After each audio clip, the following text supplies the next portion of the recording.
Hey, so it has been a little bit, and so I think like 3, possibly 4 weeks, a full month, yeah, of me not posting.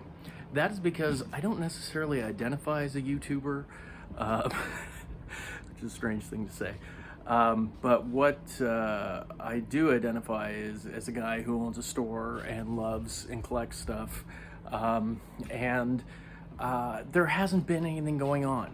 I live in southern Ontario in Canada, and generally, first week of October, things like garage sales, that sort of stuff, yard sales, disappears because it starts getting cold. And traditionally, that's sort of the end of it. We are now into November, and I haven't had much. I haven't even had that much come into the store. So I am sort of lucky in that my store I've had for 20 odd years, or almost. Next year I think it'll be 20. And I've collected my whole life, especially records. And I bought heavily in the 1990s for myself. It wasn't, I didn't have the idea of opening a store yet. I had done some record shows and things like that, but it wasn't anything I was looking at doing full time. And then, life changed. But what I would do back then is I would buy and pull out the stuff I wanted. And, I was into like punk rock, hard rock, psychedelic stuff, weird esoteric things. So I would pull all those out. I wasn't so much into classic rock. I started off, like most of us do, with, like the British Invasion stuff and things like that. But that stuff I'd already had copies of. And I wasn't listening to it as much. And so what I would end up doing is I would just pull out the stuff I wanted for my collection, and the rest I would just put in storage. And so I have, underneath the store here, a crawl space that is filled with records, and I like to call the vinyl dungeon. So what I do every so often, like now, when I haven't had that much come in, but I still want to put out 30, 40 records a week, to keep people interested in the store, and remembering this here, is I go down there and pull out a few boxes. And although, I'm not going to be pulling out anything like Stooges' first pressings or Dead Kennedys or any sort of like hardcore stuff like that, there'll be some interesting records in it. There always is. I've pulled out some stuff that, I put away, and I'm sure I've told this story before. I pulled out, oh man, I can't remember her name right now. Dorothy Ashby, that's it, on Prestige, from a collection that I bought years ago, probably more than 20 years ago. And I wasn't that aware of jazz yet back then. And the idea of a jazz harpist, to me, was like, that doesn't make any sense. So I didn't think it was, anything that was valuable. And it may not have been back then. Keep in mind, this is before Discogs. This is before, really, the internet. And so I just ignored it and left it in that box. Pulled it up, I think it was about 5, 6 years ago. Pulled it out, realized, oh, this is a first U.S. pressing on Prestige that was worth somewhere, I think I ended up selling it for like $650, which may have been on the cheap side. So I'm not saying that's going to happen this time, but you never know. So what I'm going to do is take you down into the vinyl dungeon. It's a bit clickbaity, but you get the idea. And then I'm going to just show you it. And then I'm going to carry the boxes up separately, because I can't do that and hold on to the phone right at the same time. So let's go down there now, and I'll show you, where I keep all the gold. Okay, so yeah, this is the hole in the ground. Turn on the light there. And as you can see, it is just that. It is a crawl space. This is not a huge thing. I just have enough space for about 2-3 boxes high. You will see it is filled with crap. I have been, like I said, doing this for my whole life, but I've had this store for over 20 years. And, I would go to estate auctions. The lighting's going to be bad here. And collectible shows and, garage sales and house clean outs and all kinds of things, and I would just grab stuff. So what you can't see, because I didn't really prepare very well for this, is that there are boxes and boxes of records. Oh, there's all the taxes for years. You can just see back there, there's some. Those are all boxes of records, and that goes all the way over to there. And that's pottery, because I have a lot of that stuff too. Oh man. Yeah, coming down here sometimes reminds me that, maybe I should probably stop buying, but I can't. So, yeah, there's more records down there. See, there's stuff here like that says good C&W, which for me stands for country and western. Soundtracks, classical. There are boxes further back here that have sort of, I know, more rock and roll and classic rock and stuff in them. There are more boxes over here. There are more boxes that go down there. I do have lights, but I'm not going to hit them now. That's a useless shot. You can't see anything. So yeah, this is what I'm dealing with. Now, I know there's concern. People are like, oh man, it's, you know, it's very dry here. It is a sandy soil, and everything is up on pallets that I definitely did not steal from businesses. I made them. That's what I did. So yeah, I'm gonna grab, I think, about 3 boxes worth. It'll get me through the next couple of weeks in the store, and hopefully there'll be some surprises there for us to have a look at. Okay, bye. Okay, so yeah, I pulled out 3 boxes. They just have things like rock written on them, and so does that one. This one might be a little more interesting. It has sound effects and spoken word records, which that's kind of got some interesting stuff in there. There isn't going to probably be any like punk or hardcore or like 90s alternative stuff, because I would have pulled that out back in the day. And these things have probably been sitting around for, I'm out of breath from carrying them up, probably close to 15 years, I would imagine, for the most part. Maybe, yeah, that's probably about right. So what I'm going to do is I'm going to take them out of the boxes and put them up, because it's just a lot easier to go through them, and we'll have a quick flip through them. All right. Okay, so that's them all laid out. I haven't actually done a count, but there's, you know, probably over 100 records there, I would imagine. We'll find out. We'll just do like a quick flip through just to see, and you guys can sort of see my process. I'll go through this, clean. Some might even end up being donated, because you know, stuff got thrown in here and probably should have been donated years ago. And most of it will end up being cleaned up and stuck in the store. So here we go. Some of this stuff I don't know. I'm not particularly familiar with bands like the Mercy Brothers. I do know a bit about the Stones. I've seen them several times. There's a Blind Faith. See, I was talking about, like, you know, a lot of it was, because back in the day, God, I sound old, but I am. These kinds of records, classic rock, oh, there's something that's kind of interesting. There's some 12-inch singles in here, too. Kind of cool. Oh, there's Howard Jones. That still has a Value Village price tag on it. Wow. Value Village price tag, $2.99. Let's see what we got here. There's an Oscar Peterson. You would find a lot of classic rock at pretty much all garage sales, and it would be common. And back in the day, you could pick this stuff up for like 50 cents and $1, and I was buying whole collections for that. I know it's hard to believe now, but back then that was the thing. This one's actually sealed, is the prison wrap. Old folks. Nazareth, there we go. Wings. Oh, that's cool. Carole King. Don't see that one very often. This one I see too often. Rod Stewart's, the Beach Boys, Cheap Trick. And this is it. A lot of this stuff is people who are starting to build their record collections back. A lot of this stuff is where that will go. For people who've been collecting a long time, they probably already have multiples of these. REO Speedwagon, more Nazareth, more REO Speedwagon. The monkeys. I actually had somebody asking me about that the other day, and I didn't have it. That's just a Saturday Night Dancing. Average White Band.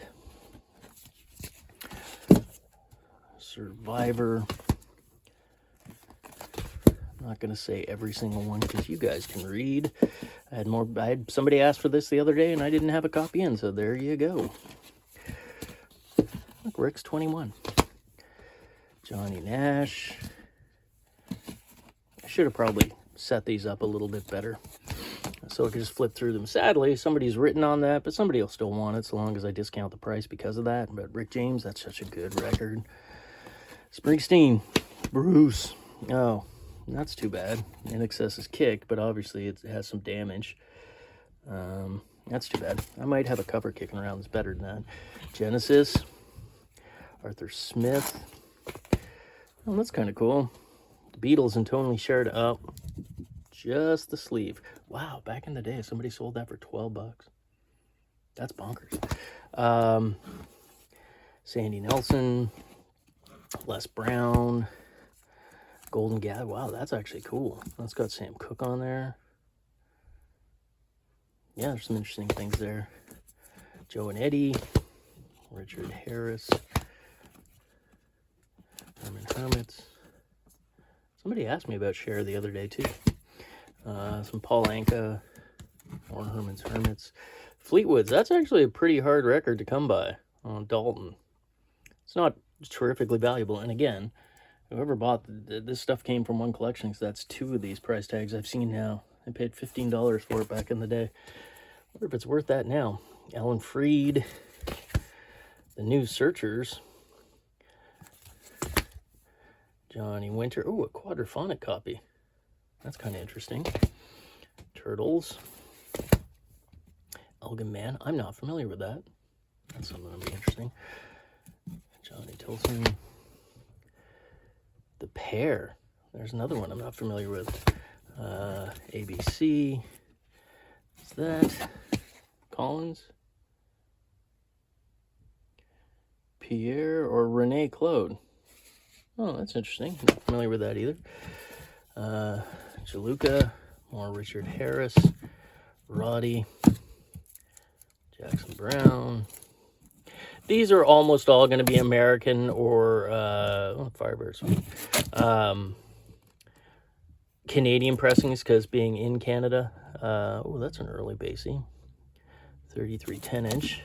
Fine Young Cannibals. Sweet Sarah. Gustav Klimt image there. Oh, it's quadraphonic. Strauss, Sammy Davis, Sarah Vaughan, more Sammy Davis, Nat Cole.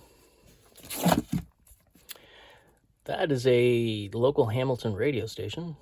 They must have put that out. I live near Hamilton, Ontario. I don't know what that is. Nat Cole, Della Reese, Goldie Hawn put a record out. I didn't know that. God, she was a good-looking lady. But clearly, somebody thought it was worth $20 back in the day. And Eddie Duchenne.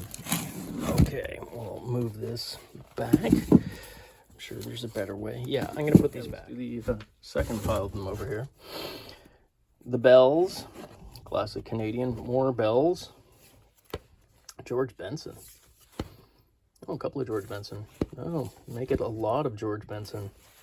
Which is good. Diana Ross. Elvis. 2 copies of Jackson Brown's The Pretender. See, that's what I mean. Like, I've been asked for that record, and I'm like, no, I don't have it in stock. And lo and behold, beneath my feet, it was sitting in a box. Disco Mania. What is this one here? Oh, The Ventures. Charade. Oh, there's Audrey Hepburn. Man, I had such a thing for Audrey Hepburn when I was a teenager. Looks like a little stuck together there. Monkeys. This is interesting. A CBC transcription record. Bartok. This looks like it is. Oh, that's why. That's got wet. Probably was wet before when it was put away. Well, that's a throwaway. It's too bad. Big Chill soundtrack's all right. Teddy Wilson. That's why you should check your records before you put them into boxes for 15 years. That's a good little soul compilation from Motown. Three Dog Night. Lots of Gary Wright. Glenn Yarbrough. Marglen. Cheetah Beat from Sandy Nelson. Tab Hunter. 2 copies of Dionne Warwick. 3 copies of Dionne Warwick. I'll Never Fall in Love Again. I already have that out in the store. Dionne is, like, you know, I think tragically underrated. I mean, she sold a lot of records and has a beautiful voice. But she doesn't get a lot of play. The New Seekers. Here's some of that spoken word. This is the Man on the Moon. Apollo 2 adventure, narrated by Walter Cronkite. Probably a good thing for me to pull out because the moon landing anniversary I know is coming up. Bizarre Secret Formula for a Beautiful New You. Man, I need that. Not aging well. Kennedy. There are so many Kennedy records out there. Like, I know of probably like at least 10. Look, here's another one. Oh. Harpo at Work. He was a harp player. It's actually pretty interesting. I haven't seen this one. I have his other harp record, though. Alan Funt, the guy who did Candid Camera. The Incredible Year from CBS. I can tell you what it is. Edward R. Morrow record. Captain Bilko from the TV show. The Voice of the Storm. Recorded in the rain, thunder, wind, and tempest. Stark and terrible forces of nature at bay, released through electronics. Index of performance. Moves 15-inch and 7.5-inch speaker clone. There you go. Ed Allentine. Look, you got exercise records. Senator Sam. I have no idea who that is. Jimmy Swagger picture disc. Oh, that's classic. There you go. Lee Michaels. More Lee Michaels. John Miles. Half of Simon and Garfunkel. Trooper. Gene Autry. Bee Gees. Sonny and Cher. That's how we greet each other in Canada. I don't know if people know that. George Thorogood and the Destroyers. Jay Giles. Burton Cummings. Ventures. I'm not going to keep saying it all the time. Oh, I sold one of those a couple of weeks back. I'm going to put another one out. I believe that's BTO. Some Partridge Family. Lots of Partridge Family. Oh, and the Osmonds, to end it on a strong note. So there you go. That is the kind of stuff that every so often when things go a bit thin, I can go down and pull it out. No huge surprises this time. Exactly what I thought would be in here. But the beauty of those boxes down there is I never know. So, oh, you know what? I forgot. I got a few things that were brought in that somebody might be interested in. So just give me a second. I'll go get those. It's stuff that people brought in the store to sell to me. So I may as well. Okay, so this is just stuff that somebody had brought into the store to trade this week. I just thought I'd show those, see some of the things that I was getting in. It's a Canadian pressing of the Smiths Hatfield Hollow, which honestly, I like this record. I don't know if it's my favorite Smiths record, but it's pretty close. It's sort of what the first album should have been. Not that the first album isn't absolutely brilliant, but I just find this a stronger one. This has John Peel sessions and things on B-sides and singles and stuff like that, and it's just it's so good. The mixes are completely different on some of these songs too, so worth checking out. Blue Rodeo, which is sort of a Canadian sort of rockabilly country rock band, sort of alt country, it's hard to say. Diamond Mine, I think, was their first album. I can't remember. I get mixed up between this and the second one. So Don't quote me on that, but I believe it came out in '87. Nice thing to pick up. The Cure just released their brand spanking new album, but here we have a 12-inch in between days, and these are all in pretty great shape. I love this. The graphics on this record, that's why I bought it. That's just a powerful image. I love that. It's probably like, I haven't listened to it, but it's probably like a radio, old-timey radio Superman episode or something like that. And then finally, Kiss is Hotter Than Hell, which is good because I get asked for Kiss a lot, and I don't get a lot of Kiss records in. I think Kiss is one of those things that once it goes into people's collections, Kiss fans do not let it go. So there you go, Hotter Than Hell. I don't get that as much as all the other records, so that one's probably going to go pretty quick when it does eventually make its way out. So that's it. That is all of the records out of the 3 boxes they pulled out. I haven't done a count yet. I'll do that once I turn this thing off. And yeah, so hopefully next week I get more stuff in, and I don't have to go down crawling around into the crawl space to put stuff out. So there you go. I hope you guys are able to find some cool stuff in your travels, crate digging, and I hope everybody's all right. Bye.